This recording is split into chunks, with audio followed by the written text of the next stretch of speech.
A design and technology team meeting at a school in Birmingham. Here, the head of department is determined to get everyone thinking about sustainability. The first question is, why do it?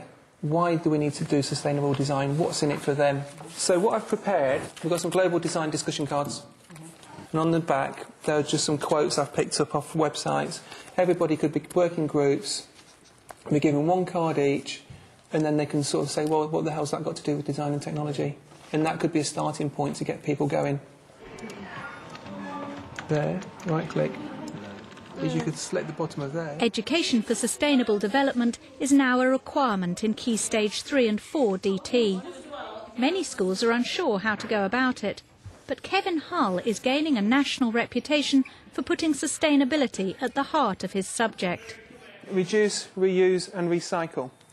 What we're going to do today is we're going to look at how to do an environmental evaluation.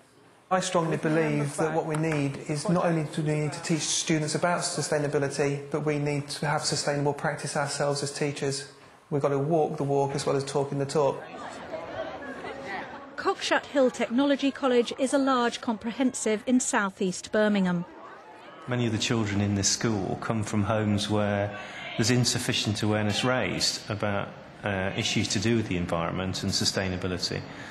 And I don't think many of the young people understand that many of the resources that we've got are finite. And in design, the emphasis being on design, there's insufficient awareness that actually sustainability has to be designed in. And I think what Kevin's doing is raising awareness in a really difficult area. Where could you have saved material in that? Where could you have made it smaller? By cutting down on the size of the chair. I think probably one area, if we take this off, one area you could have saved material is on this mild steel around here. Sustainability is taught from Year 7 at Cockshut Hill with an 18-lesson project called the Eco Bean Cafe. We're going to be looking at the effects of packaging on the environment. Today we'll focus on fast food packaging, which I'm sure you're all familiar with. And then the project is split equally between graphic design and food technology. 9 lessons in each. We invent a cafe in the local vicinity that's just opening. It's got a fair trade theme in that they're selling fair trade products to improve the lives of others and increase their profits, obviously. And then also all their packaging is environmentally sound. So we look at the design of all that. We look at the ethical issues behind fair trade and social impact. Just a few small changes to this graphic design lesson also get the children thinking about the environmental impact of packaging. First of all, the students get given out resource packs, which are both visual and literacy resources, where they look at generic waste facts, which just opens their eyes to just how much waste is occurring in this country and the world as a whole. Britain throws away 27 million tonnes of rubbish every year. This weighs the same as 3.5 million double-decker buses and would stretch 1.5 times around the world. Whoa. Did you think we threw away that much stuff? No. No, why not? Some people recycle it mostly. Do you think, from that fact though, do you think a lot of people are recycling? No. No, so that's why we've got a need here to learn about it, haven't we? So you could go away and teach your parents now. The children work on the specifications for their own takeaway packaging. The students have to do a simple card sort where they look at a key term and match a definition to that term. Environment, how your design will affect the environment. But we need to look at the design of the package that we're going to make tomorrow. So what do we need to think about? You should make it recyclable, like easy to recycle. Brilliant, OK. The main one we'll look at tomorrow is using something that can be recycled like cardboard. Yeah. OK, and not using too much of the material either. Yeah, because the more card we use, the more trees we knock down. Well, that's it. Yeah, brilliant. Well done. The food technology component involves designing and making cakes for the cafe using fair-traded ingredients from around the world. What we're doing here, I'm just putting out the atlases for them, and I'm going to give them a card as they come in, which will give them a country and a product that they've got to find and plot on a world map themselves and colour it in for me. You need to look it up in the index at the back. So if you look at the country in the back, what have you got? Ghana. So you look at Ghana. Well, G comes before M, doesn't it? All right, where are we? Can you find Ghana on there? You've got Egypt. Do you know where Egypt is, Michael? No. You don't? So if you look it up in the back, take the things out of the envelope. The next task is to research background information on fair trade. Read through the fact sheets. All these facts that I've got you there have come off websites. Better deal for growers in developing countries. Have you put that? Yeah. The way in which they're learning from it is they're actually becoming aware of what's on the supermarket shelves and who's getting a fair price for their products. And it's making them really aware of the third world countries that perhaps aren't getting as much as they should do for what they're producing for us and what we're taking for granted, really. What does pa mean? No, It tells you here, because that's the company, isn't it? The Kuapaku It's the slogan. And what does their slogan mean? It means Best of the best. best of the best. So that could be a fact, wouldn't it? And what do they grow? Have you found out what this particular company grow? Cocoa. Cocoa. That's right. And what do you think they do with the money that they get for it? I don't know. What do you think they're going to do? Buy tools, buy food. Buy food, buy tools. What you're going to do, this is a nice bit, you're going to have a go at tasting some chocolate. You get one go at tasting it, you've got to write in your smiley face, and if you want to, write a little bit about it, what you think of the flavour. There you go, girls.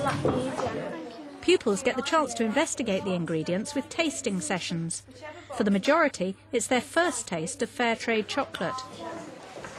Creamy, crispy. No, write a bit about it, like put it's creamy or whatever it is. So how easily do Year 7s take on board the issues around sustainability?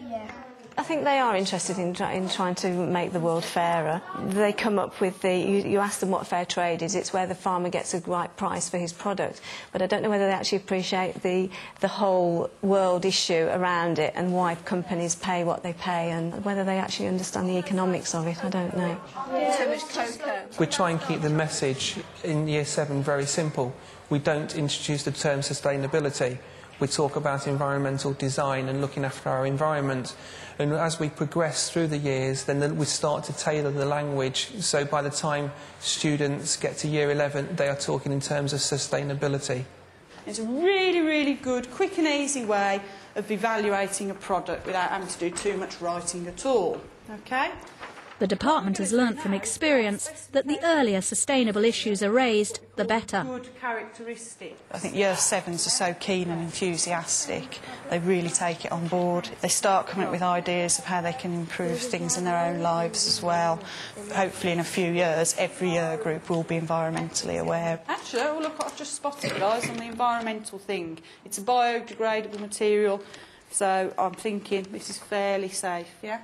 We originally brought it in at Year 13, and I found a lot of my time was being teaching sustainable issues, and it was getting in the way of me teaching design, and it was getting in the way of me teaching make. So what we try to do is bring it in at Year 7 so the students have an understanding of it, with the idea that by the time they get into Key Stage 4, they are doing, and it is second nature to them, so we don't keep having to go over why sustainability. The Year 10 and 11 design project is based on the 3 R's: reduce, reuse, recycle. Kevin encourages his students to use salvaged scrap material. This example of this girl, I gave her these 4 pots and said, you're stuck for a project, design around those 4 pots. And she came up with the idea of a jewellery pot for young girls, and she came up with the idea of giving this animal. But it was her idea. I just gave her the pots and said, get on with it. I was trying to make an environmentally friendly planter, so I used wood, which I got from a pallet, which I found on the school grounds, just lying about. And I used the metal shelf supports, which were just also lying around. So it's all reclaimed material, which is good. This is why this project works on lots of different levels, because it does empower me to give students a starting point and put something in front of them and said, design around this. reuse that. But other students are quite happy and they go away and they quite happily go through the methodical process of design, research. And I think sustainability does give teachers that option. It gives them the idea of being able to give something as a focal point and as a starting point, or take a more traditional route where the students come about it themselves. But what about the extended usefulness? As the project nears its end, Kevin guides the students through an environmental evaluation. This back part stops your CDs falling out the back. These metal poles stop your CDs sliding off the edge.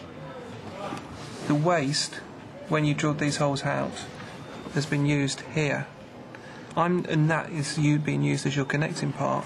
I don't see how you could have reduced the amount of material you've done in that any further. You could have made that into a one unit because it's got the all thread and the aluminium cover. Okay, so what you could have done is taken, instead of using mild steel there inside an aluminium collar, you've made that all out of aluminium. Yeah. Solves a genuine problem, 5 out of 5. Students who choose not to use salvaged materials still have to ensure their products use materials economically and are eco-friendly. Why have you given 4 out of 5 for this one, for the materials, the small amount? This one? This one. It uses a lot of wood which can be recycled. So how could we have reduced the amount of wood you used in that? Where could we have cut down on the amount of wood? Here. And could have made it thinner. You couldn't, right, okay, good point. Right. The department even has a recycling room. Right, this is the eco-pod. So the idea is we've brought in lots of aluminium bins and all the offcuts from the practical work goes into the bins. And then students are encouraged to come in here and source their materials from these bins for projects. So if we come in here, we've got lots of offcuts from vacuum forming. So what these have done is cut down, used for walls in modelling when we're doing architectural modelling. We also cut them up into strips and provide primary schools with glue spreaders. These sort of offcuts of plastic, which are no good to us, we'll just cut down on the bandsaw into 10mm squares and we'll send them out as mosaic tiles so primary schools can do artwork with it. And then the idea for this area is we want to get the students more involved. We want to set up battery collection points for the community. We collect all the printer cartridges from across the school. We've got waste paper bins in here. We'll do aluminium can recycling. We've got links to charity who'll take our aluminium cans off us. The school has already begun buying in sustainable materials and is working towards applying for an Eco Schools Award. But Kevin is aware that there's still plenty to learn. Just because we're going down the path of sustainability, we haven't got all the answers. It's still a new process to us. We're evolving as we go along. We're finding out more as we go along. As people are starting to find out we're doing sustainability, I'm starting to get people contacting me with ideas, people contacting me with questions. So as the network opens up, our practice is constantly changing. We're constantly getting new ideas. And for the students, the message is clearly getting across. I don't know about you, but every time something's been thrown away that's plastic in my house, I've kept it for this product, and you just noticed you're keeping things that you wouldn't even think about, but that could be put to use. More schools were to do this kind of thing, then more kids would realise, and then the next generation of people would be more aware of it. And it'll influence other kids then, like younger than us, and they'll want to be able to do it, and they'll teach their kids, and then more people will start recycling because everything's going to waste at the moment, like petrol and running out of it. Starting to think about the future more as well, aren't you? Like, what world are we going to live in, like in the next 30 odd years? Yeah.